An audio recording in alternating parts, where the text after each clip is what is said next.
மனிதனோட தோற்றம்தான் அவன் வாழ்க்கையை நிர்ணயிக்குமா. அப்படி அவனோட வாழ்க்கையை நிர்ணயிக்கிற மாதிரி இருந்தால் அதுக்கு அவன் காதல் கூட மறுக்கப்படுமா. ஒரு சாதாரண லவ் ஸ்டோரி இல்லை, ஒரு தாழ்வு மனப்பான்மைக்கு எதிரான ஒரு எமோஷ்னல் ஃபைட். இந்த படம் உங்களை சிரிக்கவும் வைக்கும், அதே நேரத்தில் ஓரளவுக்கு உணர்ச்சி பூர்வத்தையும் உங்களுக்கு கொடுக்கும். இதுதான் நமக்கு வெளியாக இருக்கிற ஹாப்பி ராஜ் அப்படின்ற படம். வாங்க இந்த படம் ஒர்த்தா இல்லையா அப்படின்னு பார்க்கலாம்.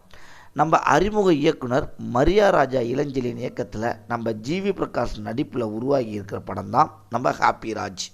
இந்த படத்தில் கௌரி பிரியா, ஜார்ஜ் மரியன், கீதா கைலாசம், மதுரமுத்து என பல பேர் நடிச்சிருக்காங்க. மேலும் பல வருடங்களுக்கு அப்புறம் சினிமாவில் தலை காட்டியிருக்காரு நம்ம நடிகர் அப்பாஸ். இந்த படத்து மூலிமா ரீஎன்ட்ரி கொடுத்துருக்காருன்னே சொல்லலாங்க. பல எதிர்பார்ப்புடன் வெளியாகியிருக்க இந்த ஹாப்பி ராஜ் படம் எப்படி இருக்குது? கதாநாயகன் ஜிவி பிரகாஷ் ஹாப்பி என்கிற ஆனந்த்ராஜ்ன்ற பேரில் நடிச்சிருக்காரு. தான் காதலிக்கும் பெண்கள் அனைவருமே அவரை பிரேக்கப் செஞ்சுறாங்க. அவருடைய ஒவ்வொரு காதலும் முடிவுக்கு வருவதற்கு காரணம் அவருடைய தந்தை ஜார்ஜ் மரியனாக இருக்கார். காரணம் என்னன்னு பார்த்தீங்க அப்படின்னா, ஜார்ஜ் மரியனோட தோற்றத்தை வச்சு அவர் குதிரை முட்டை அப்படின்னு கேலி கிண்டல் செய்கிறாங்க. அவருக்கு பிறந்த மகன் ஜிவி என்பதனால அவரையும் குட்டி குதிரை முட்டை அப்படின்னு அழைக்கிறாங்க. இதனால் அந்த ஊரில் எந்த பெண்ணுக்கும் ஜிவி பிரகாஷை திருமணம் செஞ்சுக்க மறுக்கிறாங்க. இதனால் வெளியூருக்கு வேலைக்கு போய் அங்கே தனது குடும்பத்தை பற்றி தெரியாத ஒரு பொண்ணை காதலித்து திருமணம் செஞ்சுக்கணும் அப்படின்ற முடிவு செய்கிறாரு நம்ம ஜிவி பிரகாஷ். அதனால் பெங்களூருக்கு ஐடி கம்பெனிக்கு வேலைக்கும் போகிறாரு. அங்கே தான் கதாநாயகி கௌரி பிரியாவை பார்க்குறாரு. பார்த்த உடனே ஜிவி பிரகாஷ் காதலில் விழுகிறாங்க.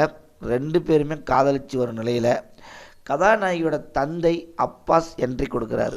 தனது மகளோட காதலுக்கு சம்மதம் சொல்லி, திருமணத்துக்கும் சம்மதம் சொல்லி, அவங்க வீட்டிலேருந்து அவங்க அப்பா அம்மா வர சொல்லி பேச வைக்கிறான்னு பார்க்குறாங்க. 25வது அவரோட திருமண நாளை, அதனால் அவங்க அப்பாவையும் அவங்க அம்மாவையும் அழைக்கிறாரு நம்ம அப்பாஸ்.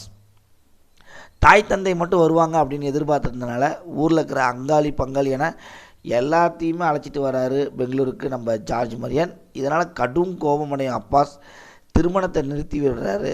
ஜார்ஜ் மரியனுக்கு அப்பாஸ்க்கு இடையே மோதல் ஏற்படுது. மேலும் ஜிவியும் கௌரியும் பிரிஞ்சும் போயிடுறாங்க. இந்த நிலையில் மீண்டும் இந்த காதல் ஜோடி இணைஞ்சாங்களா?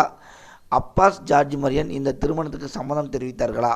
இதன் பின்னணி என்னென்ன கலாட்டாவெல்லாம் நடந்துச்சு அப்படின்றதாங்க இந்த படத்தோட மீதி கதையே. கதாநாயகன் ஜிவி பிரகாஷ் தனதோட முழு நடிப்பு திறமையும் இந்த படத்தில் காட்டியிருக்காருன்னே சொல்லலாம். ரொம்பவே ரசிக்கும்படியாக அழகாக கொண்டு போயிருக்காரு. கதாநாயகி கௌரி பிரியா அழகான நடிப்பு, துள்ளலான ஆட்டம், எமோஷனல் காட்சிகள் அனைத்துலேயுமே அவரும் பட்டை கிளப்பியிருக்காருன்னு சொல்லாங்க.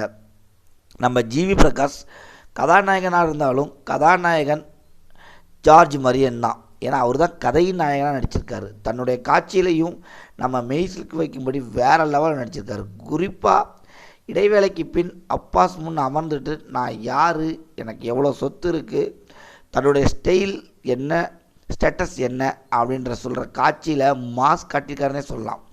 அதே போல் ப்ரீ கிளைமேக்ஸ் காட்சியிலையும் தன்னோட தந்தை பற்றி அவர் பேசும்போது ஜார்ஜ் மரியன் நம்மளை கலங்கடிச்சிட்டாருன்னே சொல்லலாங்க. இப்படி அவர் எங்கெல்லாம் படத்தில் வராரோ அங்கெல்லாம் திரைக்கதையில் தொய்வே இல்லாமல் கதாபாத்திரத்தை வடிவமைச்ச இயக்குனர் மரியா ராஜாவுக்கு இளஞ்செழியனுக்கு கண்டிப்பாக ஒரு பாராட்டு சொல்லியே ஆகணுங்க.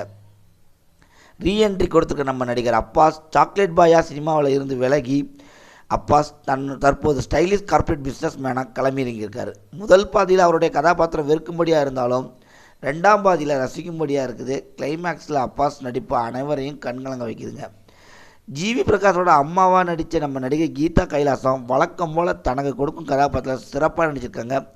குறிப்பாக தன் மகன் ஜிவியை பார்த்துக்கிறதுக்காக பெங்களூருக்கு வரும் சீதா கைலாசம் பண்ணும் சேட்டை அட்ராசிட்டி தாங்க, எல்லாமே ரசிக்கும்படியாக இருந்தது.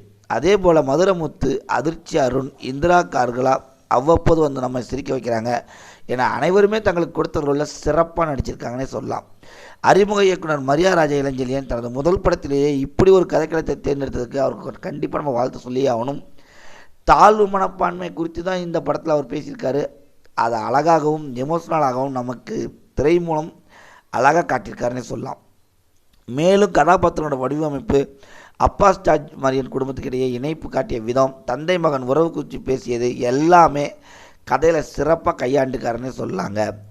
ப்ளஸ் பாயிண்ட் பார்த்தீங்க அப்படின்னா சார்ஜ் மரியன், அப்பாஸ், ஜிவி பிரகாஷ், கௌரி பிரியா நடிப்பு தாங்க ரொம்பவே ப்ளஸ் பாயிண்ட்டு. படத்தில் வந்து முக்கியமாக ஒருத்தரோட தோற்றத்தை வச்சு அவரை ஜட்ஜ் பண்ணக்கூடாது அப்படின்றத ஒரு அழகாக சொல்லியிருக்காருங்க. உண்மையிலேயே படத்தை வந்து நீங்கள் போய் பார்த்தீங்க அப்படின்னா உங்களுக்கும் பிடிக்கும். இந்த படத்தை பார்த்துட்டு உங்களோட கமெண்ட் என்னென்னு கமெண்ட் செக்ஷனில் கமெண்ட் பண்ணுங்கள். மறக்காமல் மேலும் படத்தோட அப்டேட்ஸ் வேணும்னா இந்த கோலிவுட் அப்டேட்ஸ் சேனலை மறக்காமல் சப்ஸ்கிரைப் பண்ணிக்கோங்க. Thank you friends.